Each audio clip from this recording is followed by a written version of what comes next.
अस्सलाम वालेकुम, मैं हूं इरफान समोर। दोस्तों, सियासी पारा बढ़ता जा रहा है, अग्रेशन बढ़ता जा रहा है। पाकिस्तान तहरीके इंसाफ ने बदला लेने का ऐलान कर दिया है और पाकिस्तान तहरीके इंसाफ ने अपना पहला मारका कर दिखाया है, जिसमें दो नून लीगी वुज़रा निशाना बन गए। इसके अलावा रात 8 बजे टीवी चैनल्स पर आने वाली दो दीगर शख्सियात भी टारगेट हुई। सोहेल आफरीदी ने 100 अरब रुपए का ऐलान किया है।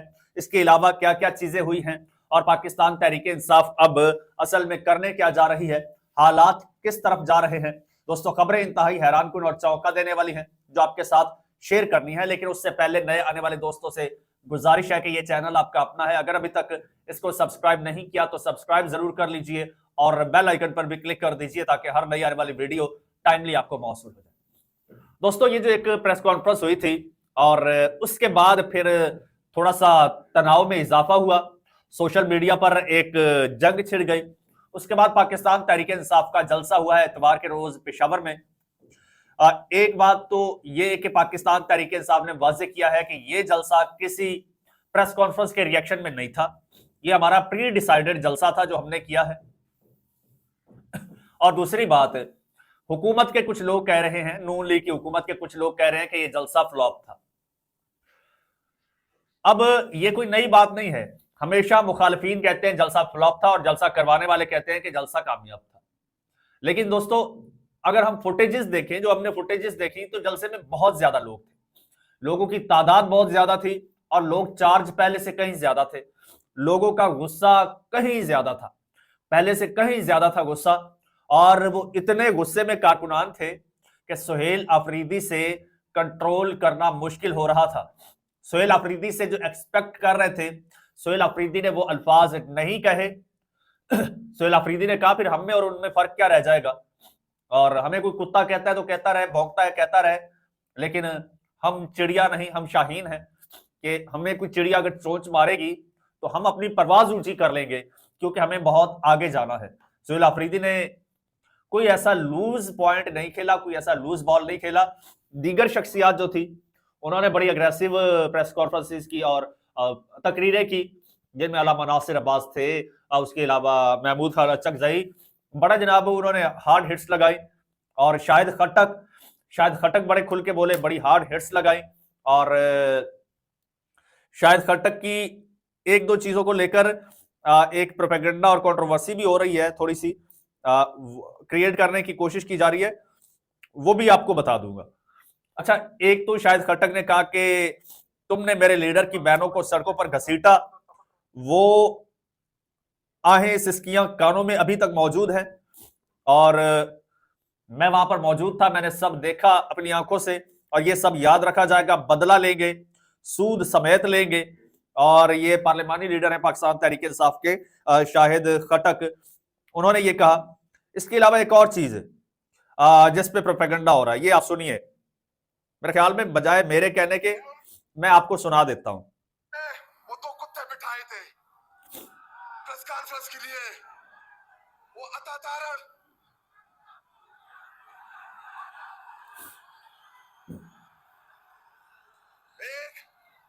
एक अतातारण और दूसरा ख्वाजा आसिफ, बेगैरतो, बेज़मीरो। अच्छा जी, ये ख्वाजा आसिफ और अता तारड़ साहब के बारे में कह रहा है। शायद इन्होंने कोई प्रेस कॉन्फ्रेंस की थी और इन्होंने ये कहा था कि आज के बाद इमरान खान की मुलाकातें बंद हो गई हैं, मुलाकातें नहीं होंगी। और शायद इन्होंने पाकिस्तान तहरीक इंसाफ पर कोई पाबंदी लगाने का ऐसा कोई इशारा दिया क्या। बहरहाल पीटीआई के खिलाफ प्रेस कॉन्फ्रेंस थी, उसके जवाब में शाहिद खटक ने इनको कुत्ता भी कहा, बेशर्म भी कहा, बेजमीर भी कहा। अब नून लीग वाले पता क्या कर रहे हैं, अब नून लीग वाले पंजाबी कार्ड खेल रहे हैं। ये कह रहे हैं कि पंजाब को गाली दी है, पंजाब के बेटों को गाली दी है। ओ भाई, कहां से आ गए पंजाब के बेटे? क्या ये पूरे पंजाब को ये दो रिप्रेजेंट करते हैं? और जनाब, ये नून लीग को रिप्रेजेंट करते हैं। आप ये कहिए कि नून लीग को गाली दी है, पूरे पंजाब को आप बीच में ला रहे हैं कि जी पंजाब को गाली दी है शाहिद खटक ने। जिस तरह वो कहा गया था कि जी कुत्ते भौंकते हैं, तो वो कहा गया कि जी पूरे वो पख्तूनों को गाली दी है। हालांकि वो पख्तूनों को नहीं थी, वो तो जिनका नाम स्पेसिफिकली लिया गया उनके बारे में कहा गया।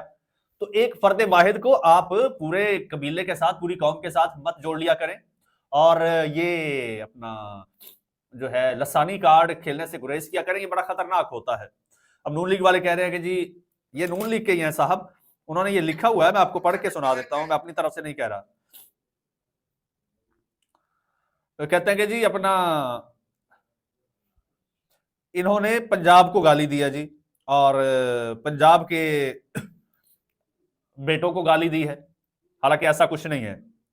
उन्होंने, भाई मैं देख रहा हूं ना, इसके अलावा गवर्नर राज के बारे में उन्होंने, शायद खट्टक ने कहा, शायद खट्टक ने कहा कि गवर्नर राज की तुम बात करते हो, अगर तुमने गवर्नर राज लगाया तो फिर हम किधर जाएंगे, हम किधर जाएंगे, हम किधर जाएंगे, हम गवर्नर हाउस जाएंगे, फिर ना गवर्नर रहेगा ना गवर्नर राज रहेगा, ये शायद खट्टक ने कहा। अच्छा, इसके बाद फिर यह भी कहा गया कि वो रात 8 बजे टीवी पर बिठा दिए जाते हैं दो। अब वो कौन है, उनका इशारा किस तरफ था? अब उसका रिएक्शन एक तो आया है फैसल वावड़ा की तरफ से। अब मुझे नहीं पता कि उन्होंने किसका नाम लिया, लेकिन फैसल वावड़ा की तरफ से रिएक्शन आया है। फैसल वावड़ा ने कहा कि जी एक टॉमी था, एक रॉकी था, ये वो, और बदामी साहब ने कहा भी सही कि ऐसे अल्फाज इस्तेमाल ना करें। उसने कहा नहीं नहीं मुझे करने दे। इसका मतलब है कि वो इन्हीं का शायद नाम ले रहे थे। और एक और रावी साहब है जी, 8 बजे तो वो भी आते हैं, तो वो शाह से ज्यादा शाह के वफादार है, आपको पता है, तो गालबन उनकी तरफ इशारा होगा। अच्छा, खैर उसमें जो एक अच्छी बात थी, अच्छी बात इस जलसे में, कि सुहेल अफरीदी ने बड़ी नपीतुली गुफ्तगू की, थोड़ी सी तड़ियां भी लगाई, थोड़ी सी धमकियां भी दी, क्योंकि वो मजबूरी होती है, वहां पे अवाम को संभालना भी होता है, क्योंकि अवाम एक्सपेक्ट कर रहे थे कि गाली के जवाब में गाली दे सुहेल अफरीदी, जो सुहेल अफरीदी ने नहीं दी। दूसरा, वो सुहेल अफरीदी से डिमांड कर रहे थे कि डी चौक जाने का ऐलान करो। तो उस हवाले से सुहेल अफरीदी ने क्या कहा? सुहेल अफरीदी ने अमन अमान की बात, जो सूरत हाल है उस पर बात की। उन्होंने कहा 21 साल से एक के बाद एक ऑपरेशन और ड्रोन हमले होते रहे मगर नताइज नहीं मिले। वो कहते हैं ये खैबर पख्तूनख्वा है, किसी की लेबोरेटरी नहीं। अगर पॉलिसी 21 साल से कामयाब नहीं हो रही तो पॉलिसी बदली जाए, और पॉलिसी मुंतखब नुमाइंदे बनाएंगे और वही चलेगी। अच्छा, फिर जनाब उन्होंने कहा कि इमरान खान के खिलाफ माइनस फार्मूले की कोशिशों पर भी उन्होंने सख्त रद्द-ए-अमल दिया, और कहा कि तुम होते कौन हो इमरान खान को माइनस करने वाले? इमरान खान कौमी यकजहती की जमानत है, जिनके बूट तुम पॉलिश करते हो वो भी झुक कर इमरान खान को सल्यूट करते हैं। ये नून लीग को कह रहे थे सुहेल अफरीदी, ठीक है, तुम बूट पॉलिश करते हो, ये वो। अच्छा, इसके अलावा जनाब सुहेल अफरीदी से ये डिमांड की जा रही थी डी चौक की, डी चौक चलो, डी चौक चलो, जिस पर उन्होंने कहा कि डी चौक की ख्वाहिश जल्द पूरी होने वाली है। और उन्होंने अलामा नासिर अब्बास और महमूद खान अचकजई को मुखातिब करते हुए कहा कि इमरान खान ने इन्हें तारीखी जिम्मेदारियां सौंपी हैं और कौम क़यादत की कॉल पर तैयार खड़ी है।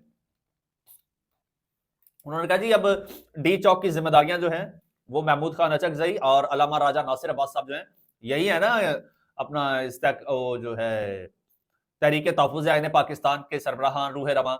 तो सुहेल अफरीदी ने मतलब इंदिया भी दिया डी चौक का कि हाँ जाएंगे, लेकिन उन्होंने, जाहिर सी बात है वो वजीर आला है, चीफ एग्जीक्यूटिव है, और उनकी कुछ गवर्नेंस की जिम्मेदारियां हैं, और जाहिर सी बात है वो या तो कुर्सी छोड़ दें और इनकलाब बर्पा कर दें। तो उन्होंने मेरे ख्याल में बड़ी वो कंपोज्ड और बड़ी एक अच्छी सुलझी हुई उन्होंने कल तकरीर की है, और अपने कारकुनान को भी खुश कर लिया है, और कोई ऐसा खतरा भी मोल नहीं लिया है। और साथ ही साथ उन्होंने जनाब गवर्नेंस की बात की है, और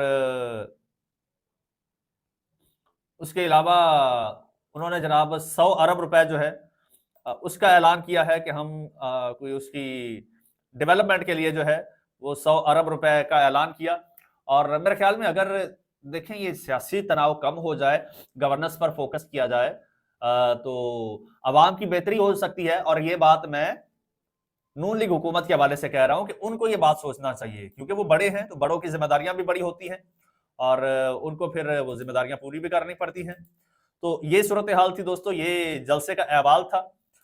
अब नून लीग जो है इस वक्त आपको बताता चलूं, पीटीआई ने फिर भी इतनी खतरनाक तकरीरें नहीं की जितनी एक्सपेक्ट की जा रही थी या जितनी का खदशा था। लेकिन ये जो हुकूमत है इसकी जानिब से जो रवैया इख्तियार किया जा रहा है, जो स्टांस है, मुझे लगता है कि ये हुकूमत क्लैश चाहती है, क्योंकि इसी में इनका फायदा है।